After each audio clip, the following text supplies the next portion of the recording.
சென்னை மெரினா கல்லுக்குட்டை பகுதியில் உள்ள பாறை இடுக்குகளில் சிக்கியுள்ள சடலத்தை தீயணைப்புத் துறையினர் கடந்த 2 மணி நேரத்திற்கு மேலாக மீட்கும் பணியில் ஈடுபட்டு வருகின்றனர். கூடுதல் விவரங்களோடு இணைகிறார் நம்முடைய செய்தியாளர் முரளி. வணக்கம், விரிவான விவரங்களை வழங்கலாம். வணக்கம். சென்னை அண்ணா சதுக்கம் பின்புறம் இருக்கக்கூடிய மெரினா கல்லுக்குட்டை என்கிற பகுதியில் ஒரு சடலமானது பாறை இடுக்குக்குள் சிக்கிக் கொண்டுள்ளது. இந்த விவகாரம் இன்று காலை ரோந்து பணியில் இருந்த கோஸ்டல் போலீசாரும் சென்னை மெரினா கடற்கரை போலீசாரும் ரோந்தில் இருக்கும்போது கண்டுபிடித்திருக்கிறார்கள். மெரினா அண்ணா சதுக்கம் பின்புறம் இருக்கக்கூடிய இந்த கல்லுக்குட்டை பகுதியில் தான் அந்த பாறை இடுக்குகளில் சடலமானது சிக்கிக் கொண்டுள்ளது.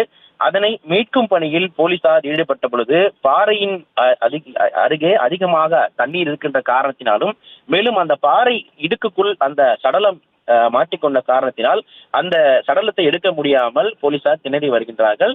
இது தொடர்பாக அண்ணா சதுக்கம் போலீசார் தீயணைப்பு துறையினருக்கும் அதே போன்று ஜேசிபி மற்றும் உள்ள இயந்திரங்களுக்கும் மாநகராட்சி அலுவலகத்துக்கும் தகவல் தெரிவித்திருக்கிறார்கள்.